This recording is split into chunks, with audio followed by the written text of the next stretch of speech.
안녕하세요. 미용 성형에 대한 올바른 인식과 유익한 정보 드리는 닥터진입니다. 오늘은 신년기획 특집 성형 대박나기 제2탄으로 코성형 대박나기에 대해서 말씀드릴게요. 지난 영상에서는 눈 성형이 대박나기 위한 조건들에 대해서 말씀드렸고요. 그러면 코 성형이 대박나는 결과를 얻기 위해서 필요한 조건은 어떤 것들일까요? 닥터진이 예전에 이 영상에서 말씀드렸던 것처럼 가장 중요한 첫 번째 요소는 코의 피부의 여유분이에요. 대부분 우리나라 분들이 코 성형을 하는 이유는 낮은 코를 높이고 싶어하는 융비술인 경우가 많은데요.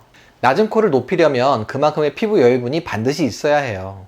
피부가 잘 늘어나는 분의 경우는 이 피부 여유분이 많다고 볼 수 있지만 잘 늘어나지 않고 단단한 피부를 가지고 계신 분은 그만큼 코의 모양을 만드는데 제한이 될 수밖에 없겠죠. 코 성형은 기둥으로 텐트를 세우는 것 같다고 보시면 되는데 텐트천이 한계가 있는데 무리하게 기둥만 높이다 보면 최악의 경우 텐트가 뚫어져 버릴 수도 있잖아요. 물론 자가조직을 사용하면 이렇게 뻥 뚫어져 버리는 일은 없겠지만 아무리 자가조직이라 하더라도 부자연스러운 모습으로 코끝이 툭 붉어져 보인다거나 하는 문제가 생길 수는 있어요. 우리가 정말 예쁘다고 생각하는 여자 연예인 중에는 이런 분들처럼 코가 곧 시그니처인 분들도 있지만 그 연예인 코가 어떻게 생겼었지? 하고 코의 형태가 뚜렷이 잘 생각나지 않는 분들이 생각보다 많이 있어요. 코의 형태가 또렷이 생각나지는 않지만 이것은 다른 관점에서 보면 아주 잘 정돈되어 있어서 인상적으로 남아있지 않다는 얘기도 될 수 있는데요. 다시 말해서 높지도 낮지도 길지도 짧지도 않고 코의 폭도 넓지도 좁지도 않은 아주 이상적인 형태로 얼굴 중앙에 자리 잡은 것이라고 할 수 있어요. 그러다 보니까 코의 인상이 남아있지 않은 것이죠. 반면에 아름다운 눈의 모양은 인상에 꼭 남게 되는 편이에요. 만화가들이 미인이나 귀여운 여인을 그릴 때 보통 코를 생략하는 것을 많이 보셨을 거예요. 얼굴의 용각, 눈, 입술은 틀림없이 그리지만 코는 생략을 하는 거죠. 그것만으로 미인인 것이 충분히 전달될 수 있기 때문이에요. 결국 코는 눈에 띄지 않는 것이 잘 정돈되어 있다는 증거일 수도 있어요. 미인인 여배우, 아이돌, 아나운서를 한번 떠올려 보세요. 윤곽이나 눈은 생각나지만 코의 형태는 이상하게도 잘 떠오르지 않으실걸요? 두 번째 중요한 것은 적당한 피부의 두께인데요.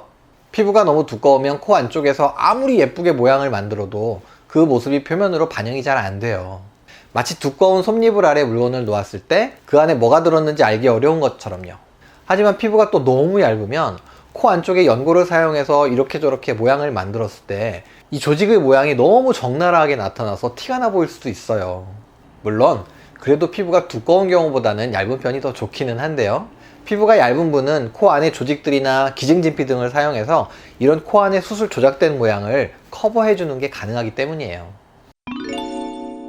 우리 코의 이 아랫부분을 비주라고 하는데요. 코를 높이는 데 있어서 비주의 길이는 아주 중요해요.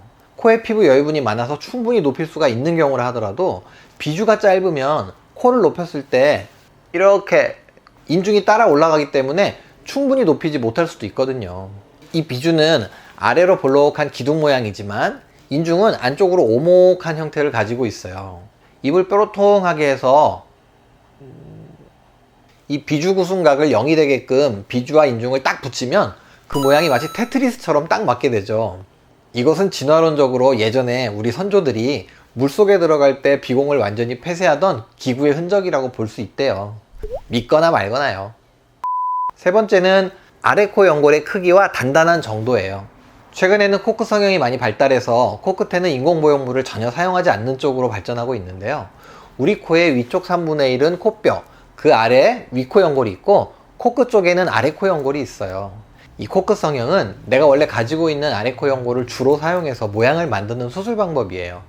여러분들이 관심이 많으신 코끝 연골 묶기나 비중격 연장술 등도 이 아래 코 연골을 조작해서 모양을 만드는 수술법들인데요. 이 방법에 대한 내용은 다른 영상에서 더 자세히 설명드릴게요. 어쨌든 이렇게 코끝을 조작해서 모양을 예쁘게 만들기 위해서는 아래 코 연골이 잘 발달되어 있고 좀 단단할수록 수술이 예쁘게 잘 될 수 있어요. 대체로 서양 사람들의 코는 유전적으로 좀 크기도 하지만 코끝의 모양도 또렷하고 경계도 명확한데 이것은 서양 사람들의 피부는 아주 얇은 반면에 아래 코 연골은 크고 단단한 경향이 있기 때문이에요. 반면에 우리나라 분들은 피부가 두껍고 피하 지방층도 많고 연골은 작고 말랑말랑한 그런 경우가 많은데요. 아래 코 연골이 잘 발달되고 단단하면 코끝 연골 묶기만으로도 선명한 모양을 만드는 게 가능하지만 아래 코 연골이 말랑말랑하고 작으면 비중격 연장술 같은 방법으로 튼튼하게 지지대를 대주지 않으면 명확한 코 모양을 만들기가 쉽지 않죠. 하지만 무리한 코 성형은 절대 금물이에요. 어우, 무리한 코 성형하면 절대 안 돼요. 세 번째로 중요한 것은 코가 차지하는 얼굴에서의 비율과 대칭성이에요. 선천적으로 타고난 코의 비율은 사실 수술로 크게 바꿀 수가 없어요. 그리고 코뼈가 약간 휜 정도라면 모를까, 이런 식으로 코의 위치 자체가 선천적으로 삐뚤어져 있는 경우는 대칭을 맞추기가 어렵고 거의 불가능하다고 할 수 있죠.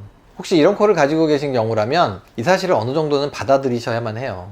그리고 옆 라인의 모양도 중요하죠. 우리 얼굴의 옆 라인에서 코끝과 턱을 연결한 선을 미용 라인이라고 하는데요. 이 미용 라인을 그었을 때 입술이 약 1에서 2mm 정도 떨어져 있는 정도를 이상적으로 보는데, 그러기 위해서는 입과 턱의 돌출 정도도 코의 모양에 아주 중요한 요인이 될 수 있어요. 지금까지 코 성형하기에 좋은 조건들에 대해서 살펴봤는데요. 이런 조건들이 있으면 원하는 모양으로 수술을 하기가 더 수월하다는 것이지, 반드시 이런 조건이 있는 분들만 예쁜 코 모양이 가능하다는 것은 아니에요.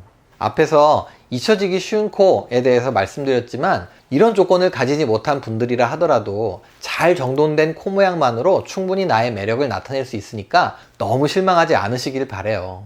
주어진 여건에서 최상의 결과를 내기 위해서는 여러분들이 내 코와 얼굴에 대한 충분한 이해가 있어야 하기 때문에 말씀드린 것 뿐이에요. 코 성형의 목적은 어떤 연예인의 코 모양을 그대로 따라하는 데 있지 않고 나의 코를 잘 정돈하는 것을 목적으로 하는 것이 더 바람직하다고 생각합니다. 닥터진이 항상 인사말에 미용 성형에 대한 올바른 인식이라는 얘기를 더 먼저 말씀드리고 있는데요. 사실 제 채널은 미용 성형에 대한 유익한 정보를 드리는 것도 중요한 목적 중에 하나지만, 여러분들이 가지고 계시는 잘못된 인식을 바로잡아 드리는 것이 사실 더 중요한 목적이에요. 성형 정보야 제 채널 아니더라도 많은 병원들이 운영하는 유튜브 영상에서 쉽게 찾아보실 수 있잖아요. 그런데 성형 정보가 아닌 이런 영상을 올리면 구독자 수가 오히려 쑥 줄어들기도 하고요, 조회수도 그다지 많이 안 나와요. 이런 현실이 좀 안타깝기도 하지만 닥터진은 구독자 수나 조회수에 연연하지 않고 올해도 여러분들께 미용 성형에 대한 올바른 인식 드릴 수 있도록 열심히 노력할 테니까 여러분들도 계속해서 닥터진 많은 응원 부탁드릴게요. 저는 다음 영상에서 다시 찾아뵐게요. 그럼 안녕.